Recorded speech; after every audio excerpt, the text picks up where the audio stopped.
by an applause or by sounding off or watching the women's faces, because I can see everybody's faces. That some of y'all are mad at me right now because you said, look, me bro, I still want the credit card. I still want the money because I want to go shopping. But let me help somebody out. Let me help somebody out. Somebody told me that when you first get married, if you take a jar of black-eyed peas and put them in a jar, and then you take an empty jar, and they say that every time that you're intimate with your spouse, take a jar out and take a bean out and put in the jar. I have found out that it's very hard once you get married to fill up that old jar. Now, I want to help somebody because I realize that people go through things. Now, the kids in the back. This is where it goes to get rated PG-13. Because I'm going to tell y'all something that every preacher ain't going to tell you. Amen. And I'm going to tell y'all, you got a lot of relationships out there right now. The money is looking good. Yes. Bank money coming in. Ain't no problem with that. But you got relationships out there that are being torn apart because there's no intimacy in the relationship. A man feels like that as long as I'm giving you money, then that should accommodate for something. And the wife feels like as long as I'm cooking your food, as long as I'm taking care of the kids, that should account for something.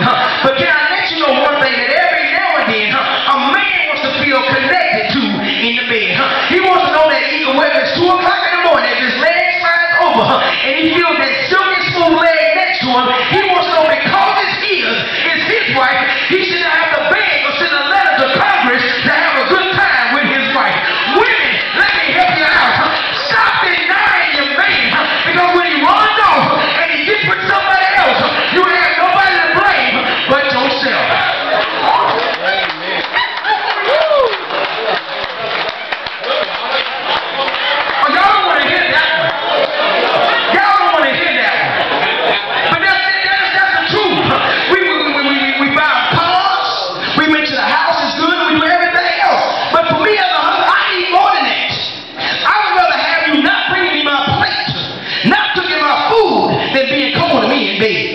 I can fix food for myself, but I'm not going to satisfy myself.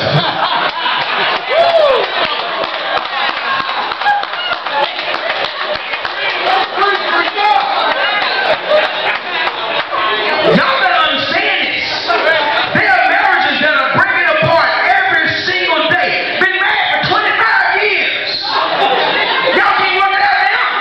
You've been married for 25 years, and why y'all don't want to get along? Because all of a sudden, let me help somebody out. Y'all can get mad at me. This ain't even in my text.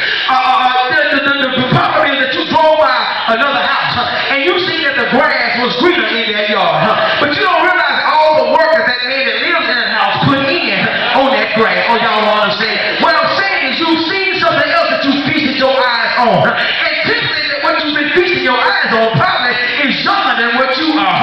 Don't get mad because you've gotten a little bit older, but you got to understand, if you want your grass greener, you need to put some water on your grass. You need to put some fertilizer on your grass. Don't look at the next man's grass and get mad because his yard is green and yours is on top. What you got to do is start speaking green things to your wife. Start speaking green things to your husband. Baby, you still look good. You still look fine. I still love the way you are, even though it's starting to get a little gray. You got to put some life in your relationship. Amen. You wonder why come the fire and died down? Because you don't stop putting logs on the fire. You still got to put logs on it, but there got to be some intimacy in your relationship. Okay, all right. Don't put it in there. You become a timid. Say, Pastor, I need to talk to you. Well, I'm going to say, what's wrong? Did you stop doing what you was doing to get it? Did you stop doing what you're doing to get it? Because the same thing you did to get it is the same thing you have to do to keep it. Amen, Doc. Amen. Oh, y'all don't believe that? Okay. Amen. It's an ironic thing. It's an intimate thing, but it also lets me know that this thing is an incredible thing. The text says, for this reason, somebody say for this reason. What's this reason, Pastor? I'm glad y'all asked. To understand this reason, we have to look at verse 28 through verse study Reverend Robinson. It says, which describes how a husband should love his wife as he loves his own body. I'm going to read that one again because some of y'all missed that one. A husband should love his wife as he loves his own body. Can I help somebody? Yeah. Can I help somebody? It's hard to love your wife if you don't love yourself. Well, you overweight. Don't like the fact that you overweight. You taking this pill to try to bring back the thrill. Ain't satisfied with yourself. Losing your hair. Beat down about work, so you come home and you spiritually or mentally beat her down. Don't like what you see in self and you take it out on her. Yeah. Oh, y'all see how that thing works. When a man loves himself according to the text, he will love his wife. You got a lot of problems in relationships right now because men, we done stop loving ourselves. We love what we got, but we don't love ourselves. And because we don't love ourselves, we buy more stuff to take the place of the lack of love that we got. I don't love myself, so I go out and buy me a car that makes me feel better about myself. And then when I buy that, it don't make me feel better about myself. You gotta understand that you gotta love yourself. I don't know about you, but I love me some me. And I love me some me getting taken care of. I love me when me feeling good. That's why I gotta love my wife. Because if my wife ain't loving me, and me ain't feeling good. You gotta understand how that thing makes you work. Anybody that ever got upset with their wife and it messed up everything? You went to work, you was hollering at folks at work, you was hollering at the kids, couldn't drive straight, couldn't see straight. But as soon as the relationship got better, everything began to feel alright. You gotta understand that being in connection with your wife, with yourself, makes things better. Yes. Old song says this dance ain't for everybody. One of the sexy people. Here's what I want you to understand. You saying, man, you preaching to folks about marriage and I ain't even married. Y'all miss that. You preaching about folks that ain't even married. I mean, to folks that's married, and I'm not even married. Well, let me help you. If you don't know what to look for, and you're looking for love in all the wrong places. Love doesn't come in a cup. Love doesn't come into something that you roll up. Love, it's hard to find love when it's 1 o'clock in the club and all the lights off, and you end up going home with a 10, but you wake up with a 2. It's hard to find love when the lights is out. I'm trying to help somebody so they'll know what to look out for. But he said it's an ironic thing. It's an incredible thing. He says for this reason, a husband will leave his mother and father. It's an incredible thing. A husband will leave his mother and father and be joined or clean to his wife, and the two shall become one. It's hard to be joined and clean if you're still mentally or physically at home with mom and dad. Right. Oh, some of y'all don't miss it. It says that a man will leave his mother and father. That's right. Cling to his wife, and the two shall become one. It says that he will leave his mother and father. Yeah. Cling to a woman, and they shall become one. Yeah. Can I help somebody? Yeah. Can I help somebody? Yeah. When you and your wife get married, you do understand that you are marrying her and not her mom. That's right.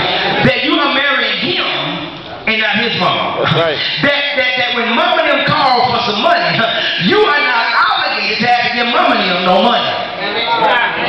If y'all two decide together to give us some money, then y'all two together. Some of y'all mamas get mad at me now because your baby, every time you call your baby for something, your baby gonna send you something. But I know this is a hard pill to swallow. But your baby left under you to get him a wife, and now that he's got a wife, the man said any man that's found a wife has found a good thing. Don't be mad at your child because your child has found a good thing. You still mama, but he's got a wife. There's a thing that he can do with wife that he can't do with you. That's right.